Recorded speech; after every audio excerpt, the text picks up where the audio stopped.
Welcome to this explainer. Today, we're focusing on something absolutely crucial, and that's unlocking your personal and professional growth. We are going to explore what might just be the ultimate diagnostic tool to figure out exactly where you stand right now, and more importantly, how to get to where you want to be. It's a totally universal struggle, isn't it? We all set goals, but the actual execution is where so many of us just kind of fall short. Have you ever wondered why some folks seem to effortlessly crush their targets and navigate their careers with such precision, while others just constantly feel stuck in the mud? Well, the secret weapon isn't luck, and it isn't necessarily working 24/7 either. It's self-awareness. It is knowing exactly what you bring to the table and exactly what forces are at play around you. Okay, let's dive into this. The framework we are talking about is called a SWOT analysis. It's a brilliantly simple, yet incredibly powerful strategic planning tool. Think of it as your personal GPS for evaluating your current position. It stands for strengths, weaknesses, opportunities, and threats. By taking the time to actually do this analysis, you're giving yourself the power to maximize your strengths and opportunities, while at the exact same time, minimizing your weaknesses and any incoming threats. Now, this framework actually operates in two distinct arenas. On one side, you've got your internal factors. This means your strengths and your weaknesses. These are the things that exist inside of you, the elements you have direct control over and can actively change. But then, on the flip side, we have external factors. These are your opportunities and threats. These exist out there in the world. You can't control them, but you absolutely have to be ready to react to them. All right, part one, your internal landscape, strengths and weaknesses. Let's start with the good stuff.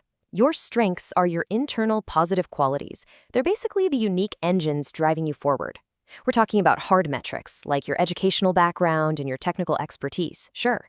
But hey, don't sleep on those soft skills. A resilient, positive attitude, natural leadership abilities, and that strong professional network you've been building, those are massive strengths. If you have these, they are incredibly powerful resources to help you reach your goals. But then we have to flip that internal coin and look at your weaknesses. These are the internal barriers that are holding you back. It might be a real gap in technical knowledge, or maybe you struggle with communication. Perhaps it's a lack of industry contacts, or honestly, just really poor time management. So the crucial point here is this. Acknowledging these isn't a reason to beat yourself up. It is the brave, absolutely necessary first step toward real improvement. You can't fix what you refuse to acknowledge, right? Moving on to part two, the external environment, opportunities and threats. The world out there is completely full of opportunities. These are external factors providing favorable conditions for you to level up. If you can spot these, you can achieve massive growth. Are there emerging market trends you can ride? Maybe specific career advancement doors are opening. Or there are new networking events and learning resources popping up in your city. Sometimes it's even government or organizational support programs designed specifically to help someone just like you. Seizing these is how you put your journey on the fast track. But let's be real, out there in the world, there are also threats. We're talking about external obstacles. Increased market competition, sudden economic instability, or rapid technological shifts, like AI completely changing the landscape of your industry. It could be a lack of a support system or unpredictable disruptions. Now, recognizing these is not about giving in to fear. It is strictly about strategic preparation. Because if you know the storm is coming, you can build a shelter. Section 3. Why use a SWOT analysis in the first place? Well, this brilliantly illustrates just how many massive advantages there are. First, it is ridiculously simple to use. Anyone can use it to systematically organize their thoughts. Second, it's totally cost-effective. You don't need to hire expensive consultants to do this for you. Third, if you're doing this with a team, it's highly inclusive and brings in diverse viewpoints. Fourth, it lays the board out clearly for strategic planning. Fifth, it vastly improves your decision-making because you're acting on actual data about yourself, not just guessing. And finally, it really enhances relationships. When you have that deep self-awareness, you understand others better, which leads to amazing teamwork. All right, part 4, visualizing your strategy with the SWOT grid. Now, what's really interesting about this is how we put it all together. Picture a simple 2x2 grid mapping out your reality.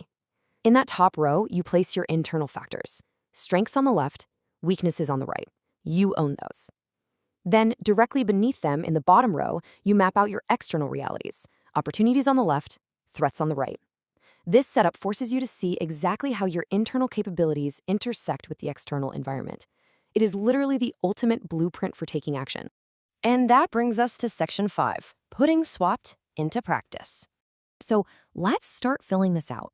For your strengths quadrant, really ask yourself, what unique qualities or skills do you possess that others don't?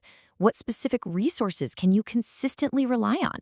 Think about what other people genuinely see as your biggest strengths, and what core values guide you. Take a second to let that sink in. Those are your building blocks. Okay, now for the weaknesses quadrant. Be deeply, ruthlessly honest with yourself here. What skills do you absolutely need to improve on? What resources are you currently lacking? Think about the feedback you get from bosses or peers. What weaknesses do they notice? And what negative habits are quietly pulling down your performance every single day? Remember, naming them takes away their power. Next up, shift your perspective outward and look at those opportunities. Ask yourself, how can you leverage those specific strengths we just identified to grow right now? Which emerging market trends can directly benefit you? What new opportunities are opening up around you? And crucially, who is out there that can guide or support your unique journey? Finally, we have to face the threats quadrant. What current or future trends might actually negatively affect your industry or your specific role? Who exactly are your competitors, and what are they doing differently than you? What immediate challenges are you facing? And this is a really tough one. Is the demand for your specific current strengths actually decreasing? If you take the time to really map out the answers to those questions, you are going to possess something incredibly rare. Identifying these 4 pillars leads directly to informed decisions and real tangible achievement. Making this a regular practice becomes your personal engine for continuous improvement, profound self-awareness, and lasting personal and professional growth. So I'll leave you with this final, vital question. Are you ready to use this new self-awareness to chart your course today? Seriously, grab a piece of paper, draw out that grid, and start filling it in. The roadmap to your goals has been hiding inside you this entire time.